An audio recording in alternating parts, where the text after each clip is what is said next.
Boa noite a todos. Boa noite mais uma vez. Mais uma live do Silva Ribeiro Advogados. Olá, Adriana, GF User, Thelma, como vai? Várias pessoas. Álvaro, como está? Tudo bem? Estamos iniciando agora pontualmente às 19 horas mais uma live do Silva Ribeiro Advogados. Dessa vez para tratar de um tema muito palpitante, né? Mais um tema palpitante, é verdade, já tratamos de vários. Recuperação judicial. E conexão na internet ruim, mas acho que voltou. Silvana, olá. Bem, boa noite a todos que estão entrando. As pessoas aos poucos vão chegando. Opa, o nosso convidado já está aqui, o Rodrigo. Eu vou mandar o convite para ele. Estamos aguardando, então, boa noite. Rosana Dório, como vai? Um prazer tê-la aqui. Olá para você também. Agora conectando o Rodrigo. Olá, meu caro. Tudo bom? Eu vou muito bem, e você? Tudo bom. Agora deu certo. Ah, então tá bom. Porque tinha dado errado antes? Não estava funcionando, não estava conseguindo acessar a página, mas agora foi.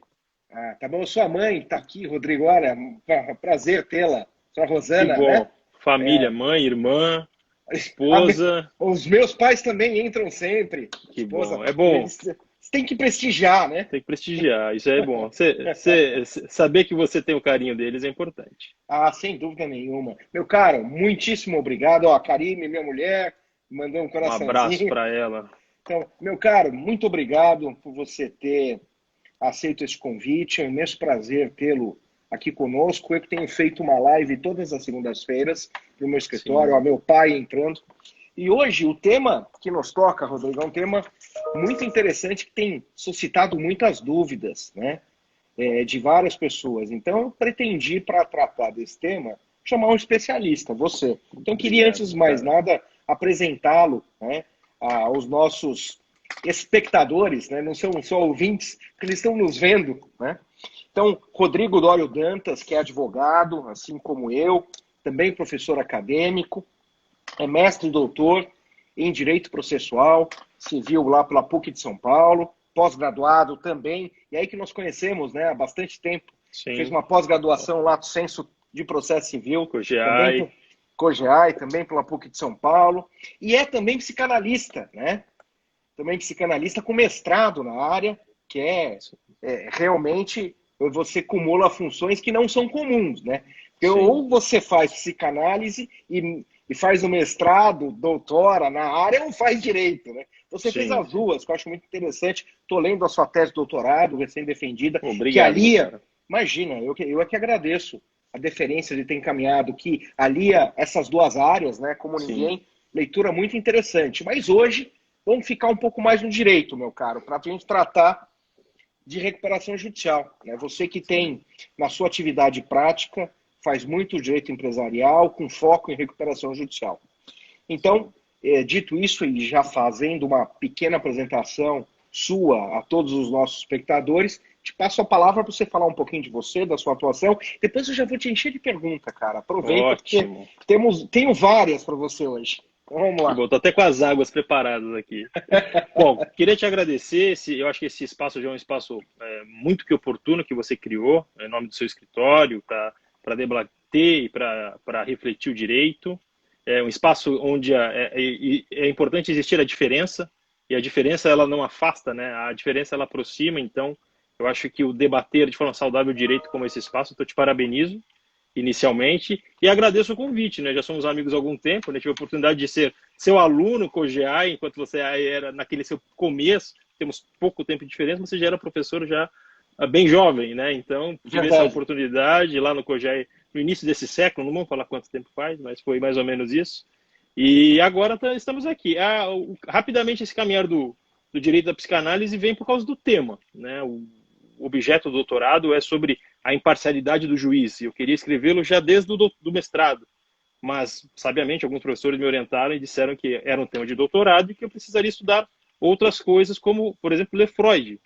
Aí pergunta, você já leu Freud? E a partir dali eu começo a ler, eu defendo o mestrado e ainda não parei, né, na questão da busca, né, por esse saber e do diálogo entre eles. Perfeito, muito bom. É uma experiência muito rica essa. Agora, o fato de você ter sido meu aluno mancha seu currículo, então não diga por aí. Mas, de fato, eu dou aula há muito tempo, Rodrigo, bastante. Muito tempo. Eu sou apaixonado por isso, como você sabe.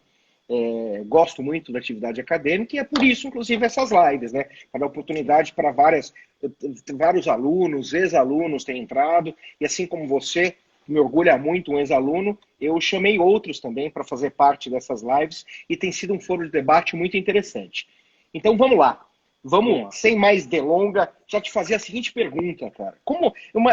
Antes de entrar na tecnicidade do tema, assim, quanto ao aspecto geral, cara, você enxerga, na verdade, que esse agravamento da crise econômica em razão do coronavírus, em razão dessa pandemia, você acha que a recuperação judicial neste período é um instrumento viável? E mais do que isso, se é viável agora, por quê?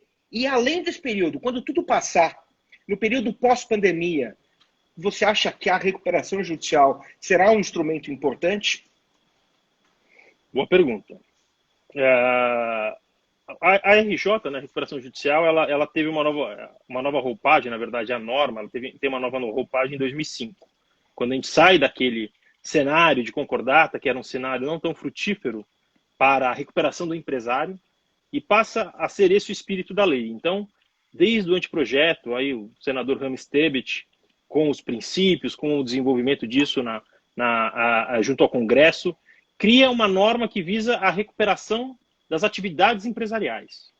Então, quando a atividade empresarial estiver em crise, há uma norma possível para que estas atividades possam ser recuperadas, para que o empresário possa recuperá-las. E a partir daí é pensado a recuperação judicial, que o nome já diz tudo, né? É uma tutela de se recuperar. E você viu a pergunta aí? Se a RJ é a ex-concordata? Olha a pergunta. Difícil, não é bem assim, né? Não é bem melhor assim. A gente nomear que a concordata é a ex, porque passou. Exato. Porque não existe mais. Concordo. E que, na verdade, não era adequada. Isso que é mais importante, porque a concordata ela não tinha como finalidade prática, pelo menos, e você trabalhou bastante também nisso, advogou bastante nessa fase, não tinha finalidade de recuperar as atividades. Por que se recupera as atividades empresariais? Né? Para manter a circulação de bens, para manter os postos de trabalho, para manter o recolhimento de tributos, né? A geração e recolhimento de tributos. Então, assim, a atividade empresarial ela é fundamental para o sistema que a gente vive. E quando houver a crise, é necessário que o ordenamento jurídico preveja uma norma, um meio adequado, saudável, frutífero, para que as atividades possam ser recuperadas. Seja por meio dos mesmos empresários, das mesmas pessoas, administradores, assim dizendo, seja por meio de outros administradores. Isso é uma forma de recuperação também. Então, quer dizer, a concordata não tinha nada disso. A concordata é quase, seria errado e até um pouco agressivo de dizer, mas a concordata é quase como um calote legal. Exatamente, eu tenho a mesma impressão. Muitos juristas classificam assim. Pode ser até um pouco agressivo, mas é quase isso, diria, assim, num formato. Pensando nisso, é o meio de recuperação das atividades empresariais. Então, o empresário que estiver em crise, ele pode se utilizar da RJ, da recuperação judicial, para ter vários benefícios que o processo permite. Né? E um dos principais benefícios é o conhecido stay period, ou período de respiro, que é o momento em que esse empresário não vai ser agredido, não será executado ou terão seus bens escutidos para pagar dívidas. Porque a grande questão é a seguinte, né? Como recuperar esse empresário? Né? Por muito tempo quebrou-se a cabeça nesse sentido. Como é que a gente consegue recuperar? Primeira situação que deve ser feita é de deixá-lo sobreviver. Esse empresário precisa sobreviver. As atividades dele precisam dos bens, precisa dos insumos, precisa do capital de giro para que esse empresário possa continuar trabalhando, produzindo, prestando serviço. O que impede isso? A corrida de credores. E não necessariamente o concurso de credores. O concurso é uma coisa técnica, né? É coisa adequada. Mas a corrida, por exemplo, eu sou um empresário, eu tenho uma dívida.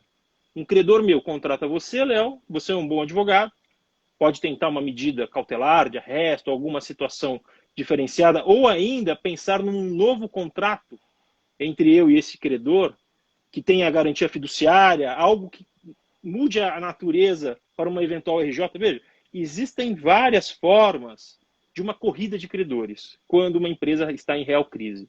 Seja ela circunstancial, seja ela, na verdade, estrutural. Não importa.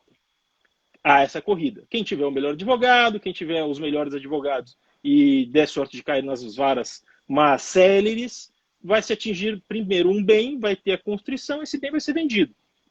E não só isso, né, meu caro, eu acho que também o protesto, as ações, Sim. as execuções, quer dizer, tudo isso macula o crédito de quem precisa, precisa respirar. Por isso o stay period é tão importante, né? É importantíssimo. Esse talvez seja o primeiro grande benefício, fazer com que esse empresário sobreviva. Só que isso serve para quê? Só para ele continuar e não pagar? Existem os interesses dos credores, que também está no jogo. Também. Só que o mais importante nesse início de processo de recuperação judicial é chamar esse credor para a mesa. E esse credor é aquele cara que deu e não recebeu. Ele tinha uma expectativa que não foi atendida. Muitas vezes esse cara não quer ir para a mesa. Ele quer contratar um advogado que execute, que proteste, que bloqueie bem, que peça, né, a penhora junto ao Bacen, o penhora online, né, que faça com que este credor, às vezes, tenha esse devedor, tenha as mesmas mazelas pela qual ele sofreu. Para satisfazer seu crédito, é legítimo, está na lei. A finalidade da recuperação judicial é chamar todos os credores para a mesa e falar, olha, isso aqui é a empresa, estes aqui são os bens. Se falir, eu valho tanto, mas se eu continuar, eu consigo produzir tanto, gerar tanto e pagar tanto, mantendo postos de trabalho, mantendo circulação de bens, mantendo geração de tributos, recolhimentos de tributos. Essa atividade empresarial é bom para você, credor? Sim. Essa para o Estado, para a sociedade e para o próprio sócio, o administrador. Desculpa, Rodrigo, e aí já respondendo uma questão que veio, que já passou, né, os credores não são obrigados necessariamente a concordar. Esse é o fato da RJ. Não isso são obrigados. Você traz para a mesa e discute, se vota, né? Isso que é se vota, importante. ele tem o direito claro. de voto. E uma coisa engraçada, que aqui o direito de voto, o efeito é mais direto do que uma eleição comum. Né? Quem você votou na eleição passada? Fala, pô, eu anulei, não faz diferença nenhuma. Eu não fui, né? Acabei não indo. Aqui você chama o credor para a mesa e dá o direito de voto dele. Ele pode não votar, ele pode votar contra, pode nem ir na Assembleia. Só que a questão é o seguinte, aqui é um local onde os outros vão decidir por ele, se ele não for. Se ele não for, se ele não colocar o ponto de vista, ele fala, olha, a empresa nunca faturou isso na história dela. Que mágica que vai ser feita agora que ele vai passar a faturar 10 vezes mais. Eu quero saber, eu quero ouvir. Se você me convencer, devedor, eu voto a favor do plano. Se não, eu vou votar contra. Por quê? Aí, veja, é o exercício de um direito democrático, o voto, seja na eleição, seja numa recuperação judicial. Mas qual que é o mecanismo? Primeiro, defende este devedor por um tempo, stay period, 180 dias. Ok, está em lei, né? Tudo bem. Segundo, chama o credor para a mesa.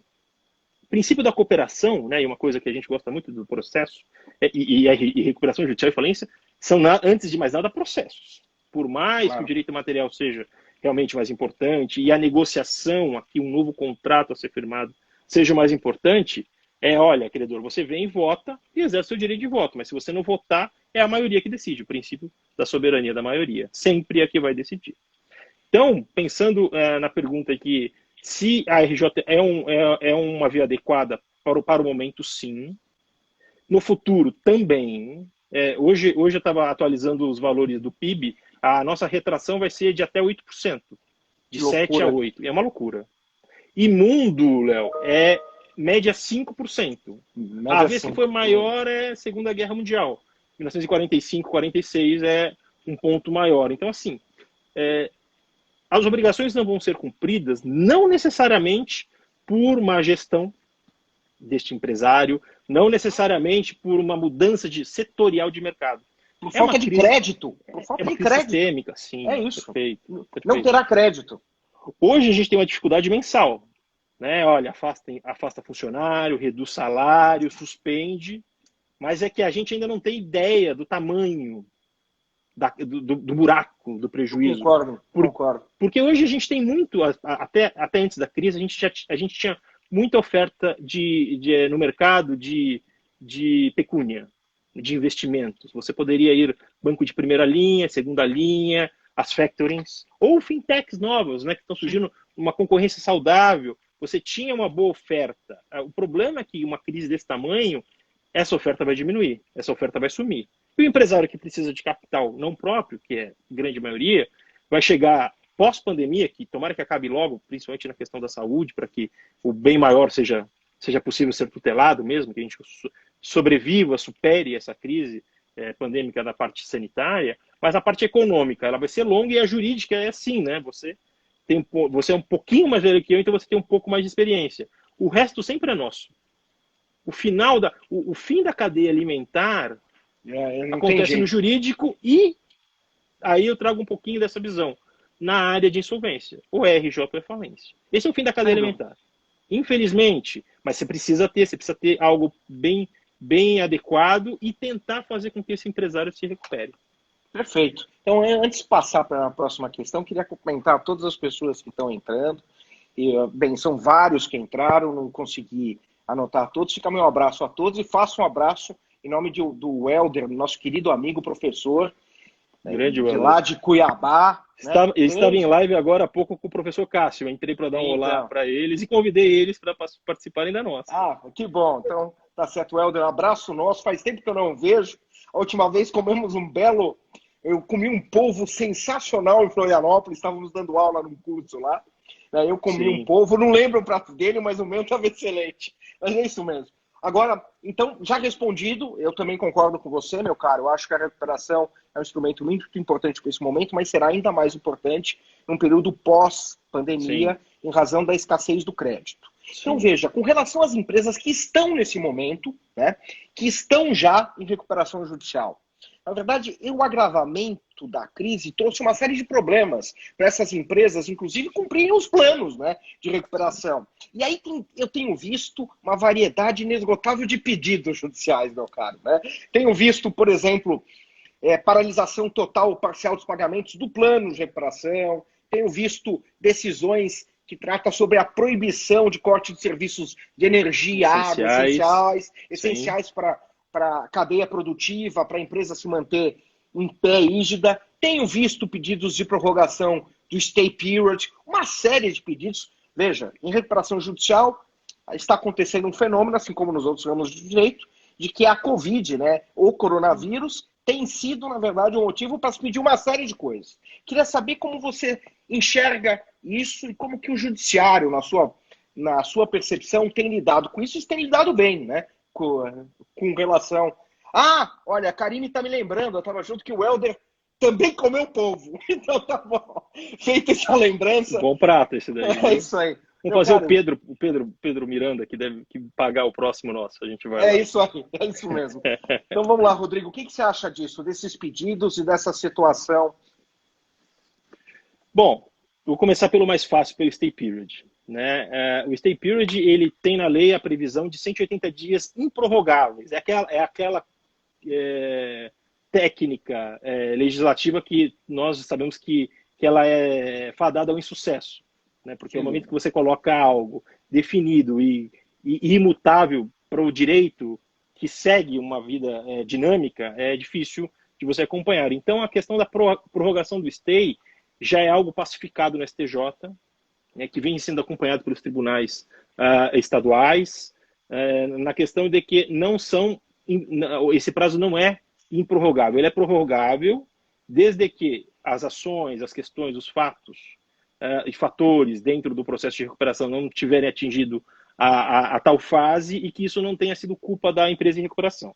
Se a empresa em recuperação não deu causa à demora do próprio processo, é um processo complexo, né? Não é um processo fácil. Se ela não tiver dado causa, o stay period pode ser prorrogado. Então, já é algo que já vinha desde antes. Agora, com o Covid-19, com a pandemia, veja, eu tinha várias assembleias marcadas para final de março, abril e maio. E, normalmente, a assembleia, né, para a instauração tem primeira convocação, segunda convocação se instala e a partir daí pode ficar suspensa por um mês, por 2 meses. Então, a sequência de assembleias são várias. Então, como administrador judicial, havia várias marcadas. Existe uma questão sanitária de você não realizá-las. Aglomeração, momento de tensão, né? Veja, uma assembleia é algo complexo de ser realizado. Né? E telepresencial, e por videoconferência. Essa foi a solução. Essa foi a solução que agora estão sendo realizadas. Mas veja, a gente precisa se adaptar. Claro. Porque você tem a questão o direito de voto está condicionado à presença. Como é que você justifica? Falhou a internet, ou não tá dando certo o login. Então, a própria situação precisou de um tempo de maturação, mas a gente já está realizando. Então, a questão das prorrogações, do stay period, por causa da Assembleia, realmente foi algo um pouco mais tranquilo, mas elas já estão ocorrendo e as assembleias já estão acontecendo virtualmente. E eu acho que é algo que vai acontecer. Tem até um colega que está defendendo o mestrado nesse tema na PUC, o Alexandre Leite, também administrador judicial, um amigo, manda um abraço para ele, que ele fez uma análise de dados da possibilidade dos benefícios que uma assembleia virtual teria em detrimento de uma assembleia física. Então, hoje, talvez essa tese dele seja bem lida, né, porque é obrigatório ser nesse sentido. Quanto aos outros pedidos, eu acho que o judiciário está enfrentando bem. Porque o que acontece? A pandemia, qual que é a presunção? A presunção é que todo mundo está mal.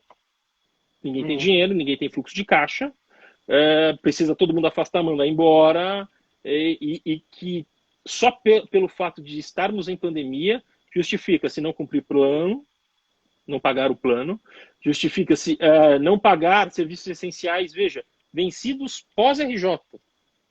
Você entra com pedido de recuperação judicial. Sim. Dali para trás, tudo está sujeito. Então, você deve energia, você deve gás, ok, essa dívida está lá. Mas o que vencer ao longo do processo, não. Não, tem que ser honrado. Tem que ser honrado. E existem pedidos nesse sentido. Essa é uma dúvida que eu fiquei. Eu posso fazer o pedido para o juiz da RJ dessas despesas, que, como você disse, são extra-concursórias. A questão, ela está fora da recuperação. Isso é motivo de debate. E um debate, assim, hoje no auge. E eu acho que, antes de chegar a uma conclusão, deverá vir alguma norma para regular essa questão. Principalmente o PL, agora que a gente até vai falar dele. Mas, na minha visão, eu acho que é plenamente cabível uma discussão pela teoria da imprevisão, da quebra da base do negócio jurídico, caso fortuito, se assim enxergar, a questão pandêmica de uma redução ou de um não pagamento por um período desses serviços. Só que eu entendo como que isso deveria ser pleiteado de forma autônoma. Ou seja, ação própria, distribuição livre. Perfeito. Aula do Leonardo. Né? Tutela antecipada, que agora é tutela provisória. Né? Eu vou pedir tutela antecipada de não pagar o serviço de energia elétrica. Qual que é o meu pedido final? Se essas verbas não estão na RJ. Não tem sentença de mérito. Não se faz inovação. Não se faz uma nova obrigação sobre isso. Não é nem aquela tutela antecipada que é permanente. Né? Não seria nem esse caso no novo CPC, que não se encaixa aqui no caso. Mas, assim, eu acho que é adequado, mas não no processo de RJ. Porque não é objeto da Assembleia, ou não é objeto da renegociação entre credores e devedor, essas verbas vincendas. Eu também acho. Só tem uma questão aí, Rodrigo, que é o seguinte: se a empresa depender disso para continuar mantendo o plano, talvez ela consiga, sob esse raciocínio, dizer o seguinte: juiz, se você não me ajudar aqui, eu não consigo cumprir o plano da RJ. É a única alternativa que eu vejo. Mas eu concordo que, tecnicamente, não é objeto do juiz da recuperação judicial tratar disso. Né? É difícil, porque como é o fim da cadeia alimentar, ser juiz nessa área é bem difícil.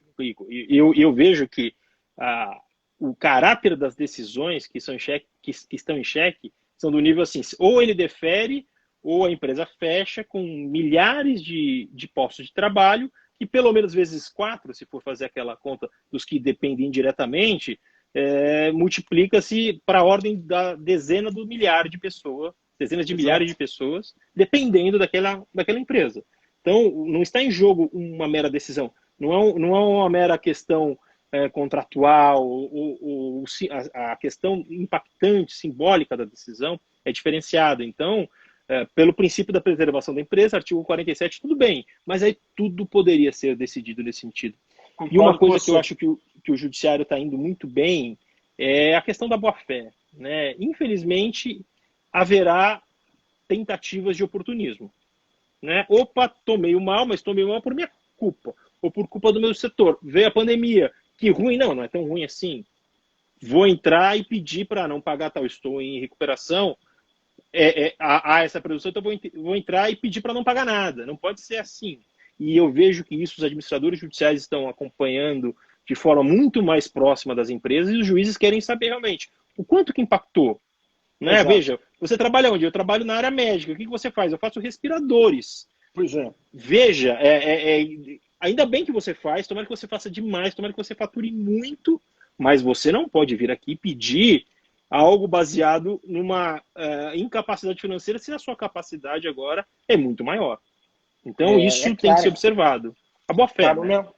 É lógico, né? Até porque as decisões que eu tenho acompanhado estão pedindo prova dessa queda de faturamento, do impacto da pandemia na atividade empresária. E nem poderia ser diferente, né, Rodrigo? Porque, de fato, nós temos alguns empresários, isso não é regra, mas alguns empresários se aproveitando dessa situação e querendo conseguir algumas moratórias e tudo mais, né?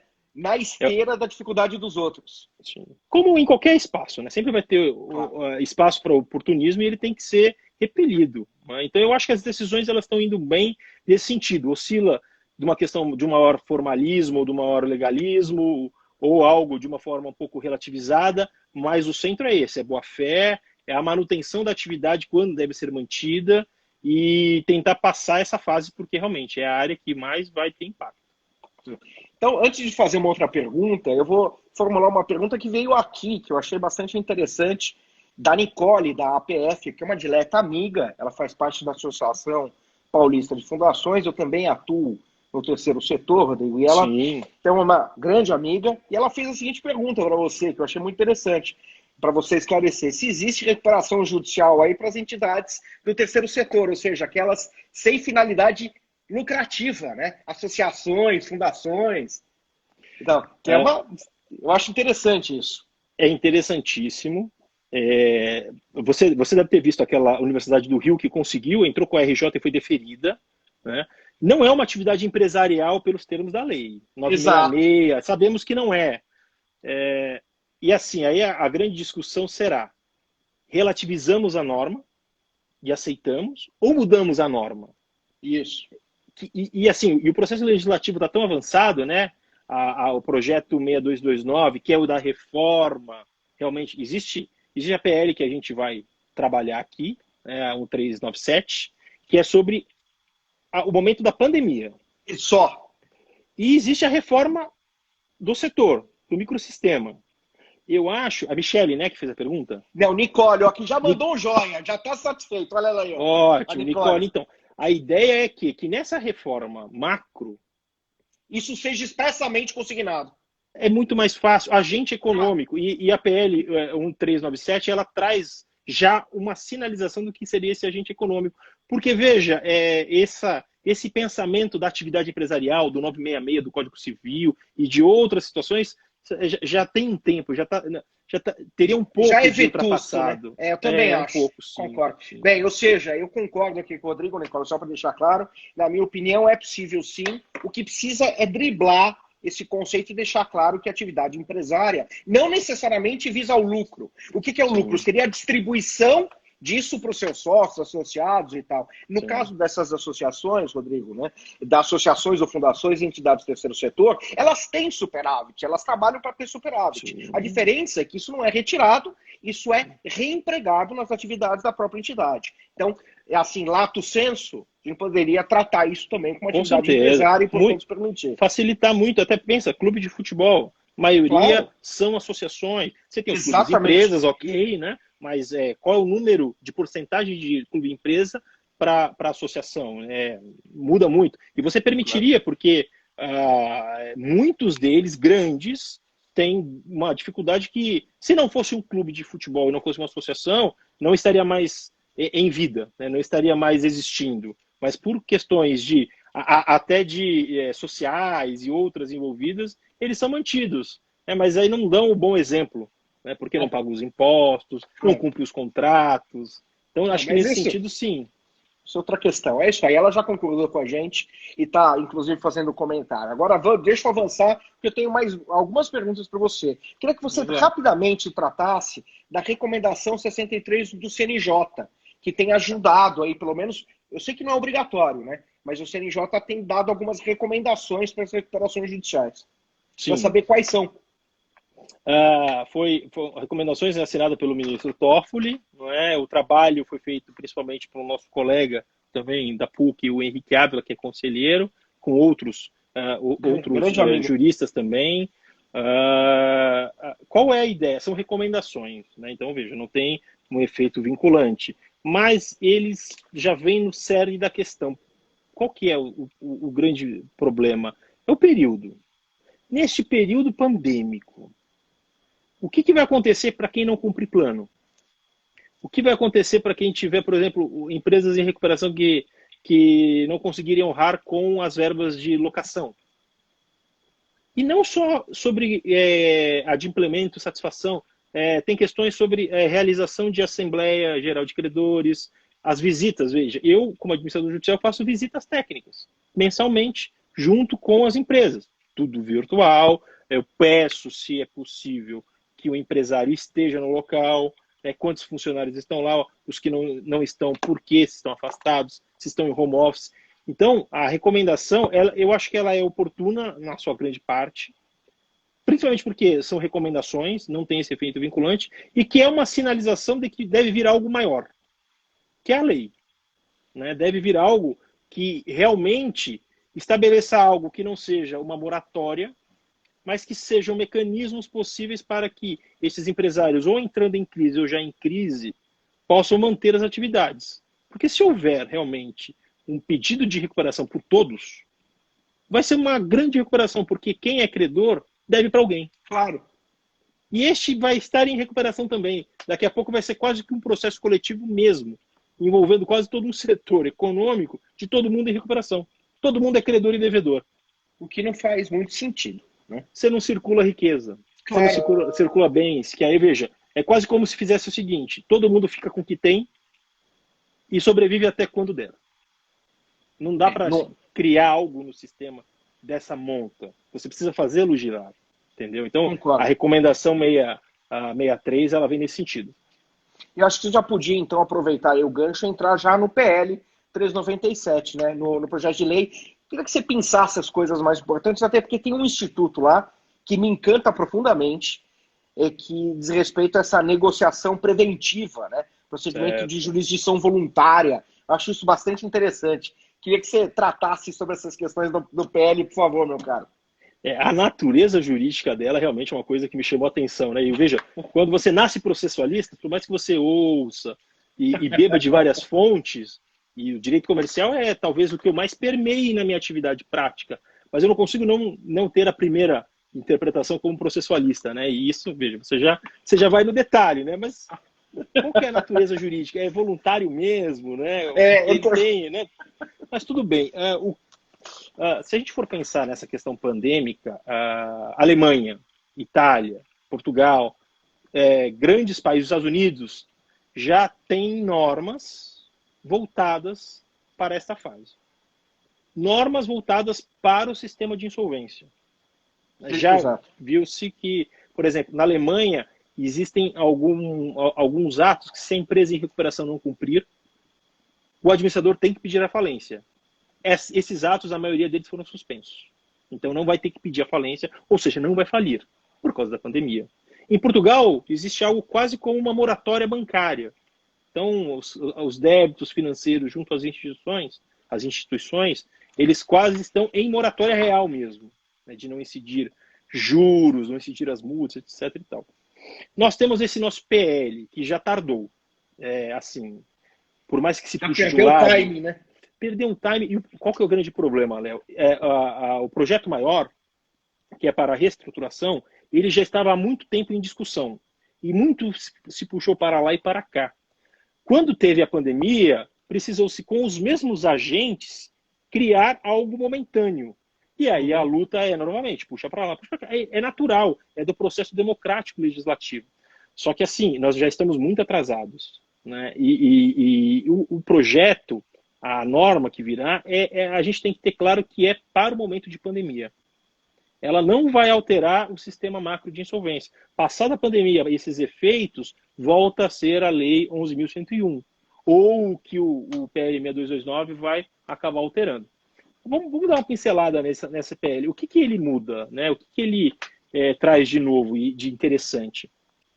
Primeiro é o agente econômico, que não é mais empresário, que é aquilo que você acabou explicando para a Nicole. Né? A tua interpretação ela é cirúrgica, ela é muito técnica. Né? Não é apenas aquele que exerce atividade empresarial, mas é aquele que exerce atividade empresarial, é o profissional liberal, é o empresário rural que ainda não tinha aquelas condições preenchidas, as associações, as diversas formas de sociedades. Todos estes são vistos como agentes econômicos. E a todos estes, tem uma exceção lá referente às relações de consumo, mas é muito pontual. Né? Para a relação de consumo, você não pode aplicar como destinatário final essas regras, mas para as relações comerciais, sim, e é o que importa. Então, fora essa, todos estes sujeitos de direito são agentes econômicos. Então, não só o empresário, mas uma gama muito maior. Os agentes econômicos podem se beneficiar das tutelas desta norma. Quais tutelas são essas? Primeiro é um período de suspensão de 30 dias. Então, a norma entrou em vigor 30 dias de quê? E aí que a gente precisa ser técnico na análise da norma. Não é suspensão das obrigações. É suspensão das ações de execução, de cobrança, principalmente as execuções, com atos de penhora, com atos de expropriação, de execução. Porque a mora, ela vai continuar. A norma, o PL, afasta a multa, mas não afasta os juros moratórios. Então, se você não pagar, se você falar, vou me utilizar dos 30 dias de suspensão, que eu não preciso cumprir com a obrigação. Não, você precisa. Você pode não cumprir. Se o credor te executar, ele não vai poder te penhorar, não vai poder expropriar os seus bens. Mas os juros de mora vão continuar correndo. E também não pode cometer os atos de execução só durante esse período. Só durante... O primeiro momento, a primeira fase é a fase de suspensão. Então é 30 dias de suspensão. Você, com certeza, não vai tomar penhora na conta, penhora do Bacenjude, não vai ter decretação de despejo, não vai ter arresto de contas ou reintegração de posse. Esses atos de execução, em forma geral, não ocorrerão. Passado esses 30 dias, aí sim, o agente econômico pode fazer um pedido de jurisdição voluntária, que é essa negociação preventiva. Exato. Quando que ele pode? Finalizou os 30 dias, ele tem até 60 dias para fazer. Obviamente, ele vai fazer no 31º dia. Claro, lógico, Claro. até para evitar os atos de discussão, né? Perfeito, porque ele mantém Claro. aquela blindagem, aquele Bill of Indemnity, ele mantém por quanto tempo? Por 90 dias. Então, ele tem 30 dias de suspensão e 90 dias de fase de negociação preventiva. E aqui é muito interessante entender o porquê, que é muito inteligente. Se a gente chegou à conclusão juntos, num lugar de debate, que a RJ é quase como uma opção involuntária, a própria justiça vai vir à falência. Se todo mundo pedir RJ, não é que o sistema econômico vai parar, não tem processo eletrônico suficiente, não tem carga de memória RAM suficiente para tanto processo, é verdade. Como que a gente impede isso de uma forma inteligente? Faseando a chegada no judiciário, faseando a chegada no exercício da jurisdição, faseando a chegada de um fim de RJ, que é uma falência, se não for cumprido. É o isolamento social da RJ. Brilhante. É o isolamento social. Quase como um isolamento inteligente, como chamam por aí, não é? Exatamente. Aqui o sistema de saúde é o poder judiciário. Brilhante. Como sempre, brilhante, Léo. A ideia é fazer com que se criem, até pelo próprio poder judiciário, um ambiente de jurisdição voluntária, que aí eu acho que a saída foi ótima. Né? Se a gente for técnico, processualista, vai falar, não, não é, mas tudo bem, Não resolve. é. Não, precisa, né? Por mais que não seja. E são 90 dias para chamar esse credor para a mesa. Esse credor não precisa ir como ele não precisaria ir na RJ. Não tem problema. E ele não perde direito de voto nenhum. E é um benefício grande aqui.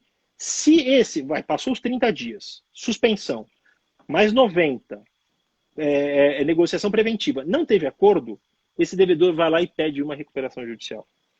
Esse momento anterior é a batida do stay period. Então, se você for pensar, esse credor teve muito prejuízo. Se pensar que o cara já podia. Se o devedor, o cara é engraçado, que já está no informal, né? Mas se a empresa já teria entrado lá atrás, talvez seja muito melhor.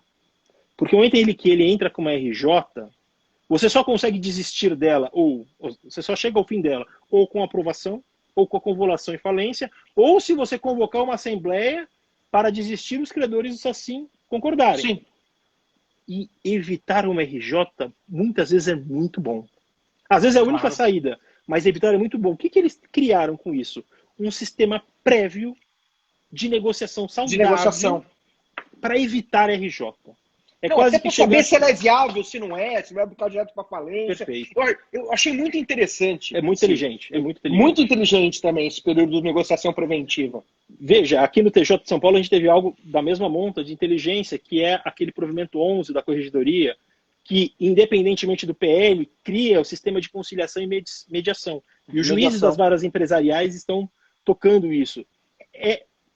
A natureza, a causa, na verdade, para combater esse sintoma que vai ser estrondoroso, é quase como a mesma. É da mesma inteligência. Então, vai ter ou não vai ter a PL, o pessoal aqui já se mexeu de uma forma, olha, temos isso. E eu vi, saiu no Valor ontem, 12 grandes acordos que já foram feitos. Acordos grandes mesmo, interessantes, de relação de usinagem, relação de grandes indústrias, produção, fornecimento de energia. Né? Então, você está funcionando, já está funcionando esse exercício da jurisdição sem ser o contencioso. Aí, com certeza, esse do provimento 11 da Corregedoria. Né? Então, na verdade, a ideia é de que, e a gente sabe muito bem isso pelo tempo de advocacia, né? Não levar para o judiciário, muitas vezes, é muito frutífero.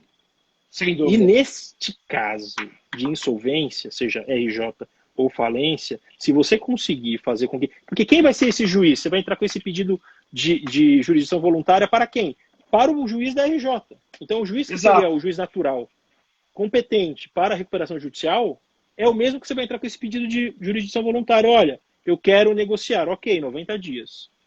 Fim dos 90 dias, não cabe prorrogação, mas cabe pedido de conversão em recuperação judicial ou extrajudicial. Ou seja, isso é um pilar, né? Porque eu não sei se eu poderia dizer assim, mas me pareceu que esse projeto de lei tem dois grandes pilares. Um é esse, né? Esse sistema de negociação prévia mesmo, né? Sim, e o outro pilar são mudanças pontuais na própria lei, né? Na lei 11.101. E aí, claro, mudanças transitórias durante o período de pandemia. Ou seja, retira eficácia ou muda durante esse período, né? Sim. Acho que são esses dois pilares. Sim, essas mudanças pontuais também são, que seria quase como uma terceira fase. Por exemplo, 120 dias onde quem tem um plano já aprovado pode deixar de cumpri-lo. Aqui há muita crítica de que, mas são todas as empresas que teriam esse direito? Pela lei, sim. Né? Deveria haver uma prova, por exemplo, para você intentar esse procedimento de jurisdição voluntária de negociação preventiva, você precisa provar que no último trimestre de 2019 reduziu seu faturamento em pelo menos 30%. Pelo menos 30%. É o objetivo. É o critério. Okay. É um critério. Na questão dos 120 dias, não. É cogente. Né? É o PELEGES. Então, você está com o plano aprovado, aprovou a lei, entrou em vigência a lei, você pode deixar de pagar em 120 dias. Aí é uma presunção de que todo mundo está mal.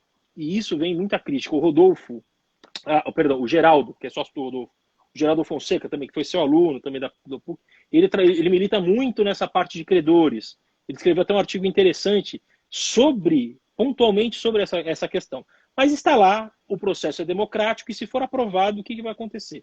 Quem tem plano aprovado terá direito de deixar de cumprir, ou se estiver em fase de cumprimento, por até 120 dias dentro desse momento pandêmico. Ok. Outras coisas muito importantes da mudança.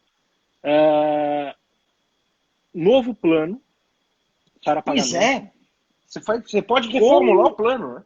Com as obrigações extraconcursais, com as obrigações vencidas ao longo da RJ. Então, aquele nosso exemplo lá atrás, que a gente conversou no início do nosso bate-papo, de que a empresa parou de pagar energia, entrou com a RJ, aquilo está sujeito. As vincendas ao longo, não. Se aprovar a lei, ok. Onde cabe a liminar? Nesse juiz. Nesse juiz. Porque ele tem este direito, ele sinaliza, fala, olha, eu vou apresentar um novo plano, preciso de um novo stay period, o PL prevê um novo stay period, e vou envolver aqueles meus antigos e os novos. Então, por gentileza, suplico a liminar para a suspensão da exigência dessas verbas vincendas. Aí cabe, aí acho que é perfeito a inteligência da interpretação. Mas está no PL a possibilidade de um aditamento do plano, de um novo plano, vamos dizer assim, como diz a norma, né, a norma em discussão, ainda não é norma ainda, né, o projeto em discussão, para que os novos credores, as novas obrigações sejam objeto também, com um novo plano, com nova assembleia e com um novo stay period.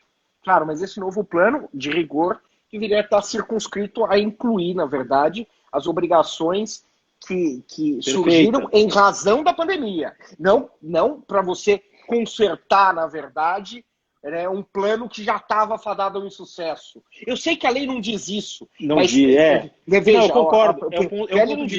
É um ponto de vista a se valutar. Mas o que acontece, Léo, e isso é uma vivência, e existem números do NEP, da PUC, do Núcleo de Estudos e Pesquisas de Insolvência, que assim, quando a empresa ela entra com a RJ, ela está numa curva, caindo. Ela entrou com a RJ, ela mergulha nos primeiros meses. Porque aí ninguém mais vende a prazo, tem toda aquela questão. Claro. E ela faz uma barriga e depois ela começa a subir. Isso depende de setor, depende de estrutura, de mudanças, etc. e tal. Pode ser que essas obrigações, dentro dessa lógica, sistêmica, há algo sistêmico de empresas em recuperação no meio dessa curva, dessa barriga, que talvez não só as obrigações posteriores da RJ em pandemia deveriam ser objeto. Talvez, eu estou te dizendo sem fundamento, mas assim, é algo o mundo de uma recuperação judicial é diferente de qualquer outro mundo de uma lógica de cobrança, de uma execução, de uma monitoring, entendeu? Envolve fatores além disso. Só para complementar, Léo, as empresas que já tiverem encerrado a recuperação judicial, que já tiver passado aqueles 2 anos de fiscalização, então encerrou, extinguiu o processo, elas só poderiam entrar com nova RJ 5 anos depois da concessão. Sim. O PL retira esse prazo mínimo. Então, encerrou bonitinho, já passou o prazo de fiscalização, entrei em nova crise. Posso fazer nova RJ? Em menos de 5 anos? Também pode. Você concorda com essas modificações? Você acha isso interessante? Eu acho que todas são muito interessantes, todas podem ajudar demais os empresários e todas podem dar muito espaço para oportunismo. Esse é o ponto.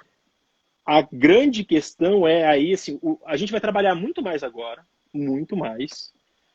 Talvez até por menos resultado financeiro de remuneração, mas o trabalho vai ser demais porque antes entrava-se pouco no negócio, né? Como uma empresa de recuperação, o administrador judicial, por exemplo, não tem a administração da empresa. Ele fiscaliza, ele acompanha, mas hoje esse trabalho ele vai ter que ser muito maior porque existe a tutela, se o projeto for aprovado e virar norma, vai existir a tutela do Estado. Esse devedor merece, ele precisa fazer jus, ele precisa estar enquadrado na hipótese.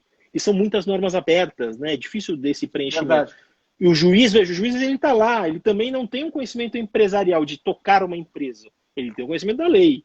Então ele vai precisar ter esses elementos de uma forma muito mais pormenorizada para poder decidir. Então, assim, eu acho que oportunismo tem em todo lugar, né? Gente que frauda, fraudadores, etc. e tal. Isso tem que ser repelido. Se a gente for pensar neles, a lei não vai funcionar. Mas se a gente for pensar no empresário... Veja, a gente está numa crise de 2014 para cá que a gente não tinha superado ainda.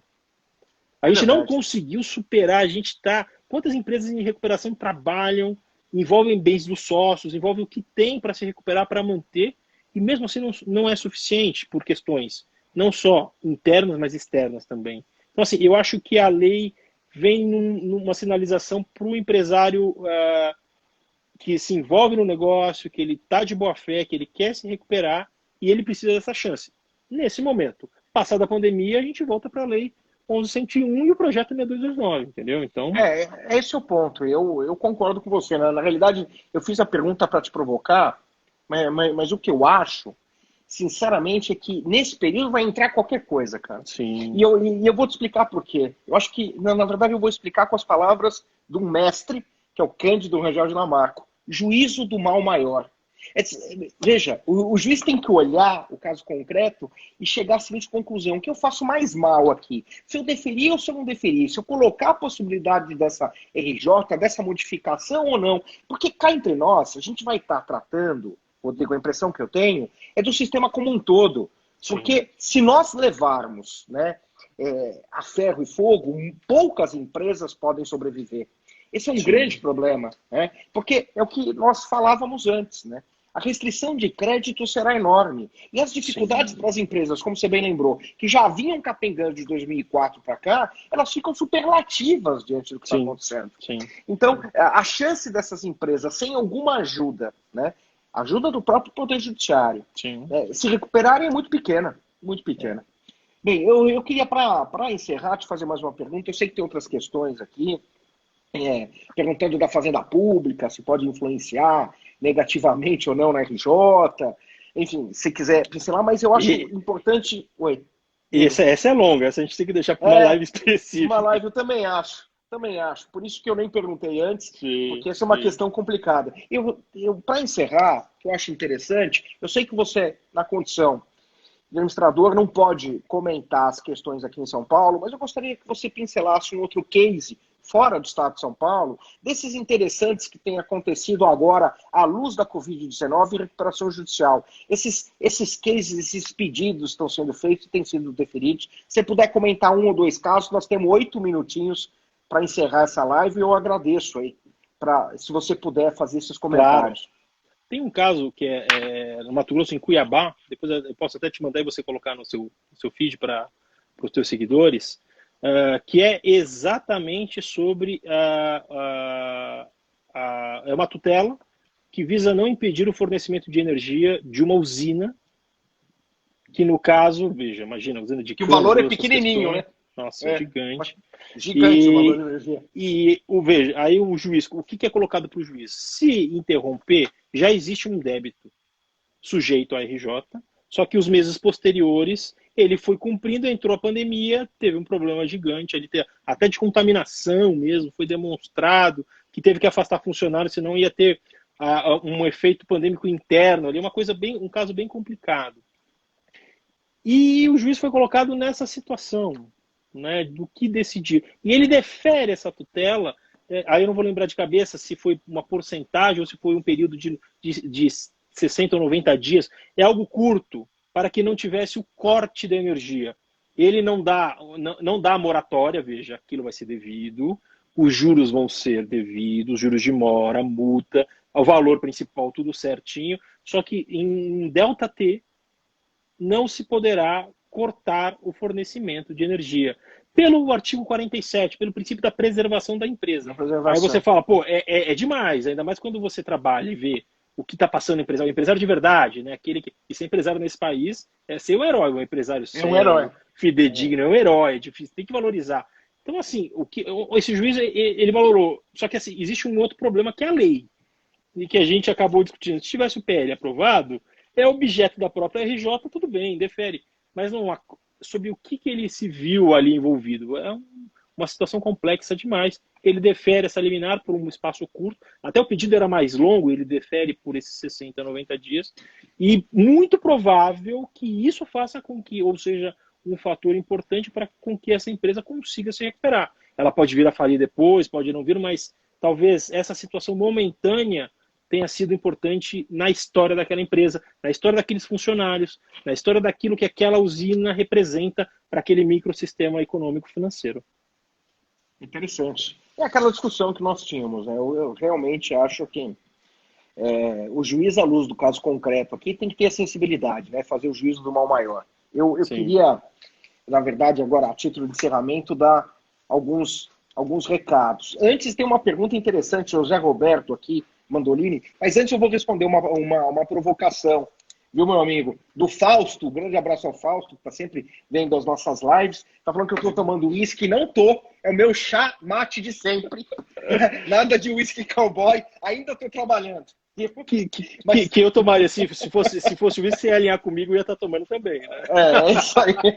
Mas o José Roberto, aqui, Mandolini, ele faz uma pergunta interessante, ó, entendendo que o Estado falhou em não ter mantido um percentual adequado de isolamento social, deixando as empresas sem faturamento, aumentando as falências, não caberia uma ação judicial contra o Estado? Meu amigo, aqui, meu caro, isso aqui não tem a ver propriamente com recuperação, mas eu vou te falar, seria uma piada pronta, porque para o Estado pagar em precatório, para o Estado brasileiro, falido, pós-pandemia, pagar em precatório, sabe-se lá quantas moratórias virão. Agora, me parece uma briga hercúlea, com devido respeito. Não sei a sua opinião, meu caro, mas responsabilizar o Estado, em tese, é possível. Mas eu duvido desse tipo de decisão na prática do judiciário. Né? Difícil, é. E até porque haveria necessariamente um impacto aqui. A gente sofreria, claro. Se a gente soubesse os caminhos e como a melhor forma de evitar, ainda assim haveria casos e, infelizmente, haveria óbitos. Então, mesmo a grande questão é de o que poderia ter sido feito, o que foi feito, a negligência e qual responsabilidade. Então, assim, além de ser difícil, a prova também é muito complexa dentro da ciência, porque é uma doença, é um novo coronavírus, né? Não se tem nem vacina, veja, o quanto que vai demorar para entender e saber lidar com ele, enfrentá-lo de uma forma muito mais saudável. Então, acho isso mesmo. Deixa eu te esclarecer uma coisa, meu caro. Essa live, assim como as outras, nós vamos colocar no YouTube. Então, para todos que quiserem assistir depois eu te mando o link para você divulgar para todos os seus contatos. E quem perdeu alguma coisa agora, ele estará disponível. Deixa eu só dar um recado, se você me permitir, antes do encerramento, vou te passar a palavra. Na próxima segunda, eu não farei uma live. Na próxima segunda, porque eu estarei participando de um webinar na condição de palestrante, mas eu prometo para a semana que vem, noutra data, não na segunda-feira, uma próxima live. Agora, meu caro, eu queria que você fizesse um encerramento desta live, meu caro Rodrigo. A bola está contigo. Bom, nesses minutinhos que faltam, eu queria te agradecer a oportunidade, estar contigo, um amigo, né, que a gente se reencontra às vezes na sustentação oral dos tribunais, né? É verdade. De beca ali, e aquela coisa corrida aqui, foi um bate-papo de amigos, eu acho, uma reflexão interessante. Eu acho que o operador de direito tem que estar preparado, porque vai ser difícil a fase que a gente vai ter que enfrentar. E o mais importante é ter um discurso mediador, porque nós sempre fomos muito do contencioso, e acho que quando nós éramos muito mais jovens, a gente era muito mais aguerrido. Isso não quer dizer ser fraco agora, talvez quer dizer ser inteligente, porque veja, todo esse faseamento anterior do PL é para viabilizar uma divisão que seja mais justa. Todo mundo vai perder. O credor vai perder, o devedor tem que perder. Todo mundo perdendo num campo justo é um campo da cooperação. Então, acho que o discurso mediador é algo que, às vezes, falta ao bom profissional do direito.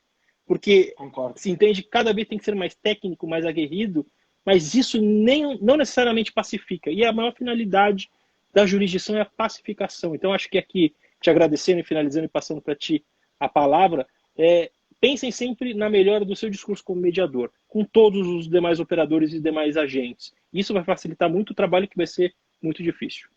Concordo. E a título de encerramento, eu quero dizer algo que eu costumo dizer nas minhas aulas e nas minhas palestras, Rodrigo. Eu digo sempre o seguinte, né?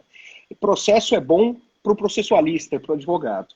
Para a parte, quase nunca é um bom remédio, né?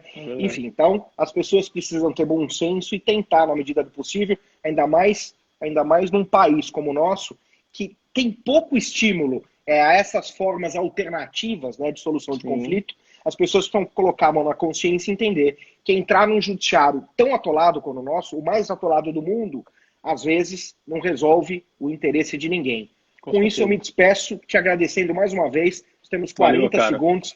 Meu caro, adorei nosso bate-papo. Eu adorei. Vamos marcar um próximo. Tá próximo bom? É o uísque fora a pandemia, que vai acabar, se Deus quiser. É isso aí, se Deus quiser. Gente, beijo para todos. Um abraço, Rodrigo, pessoal, obrigado. Um grande abraço. Em paz. Tchau, tchau. Tchau, tchau.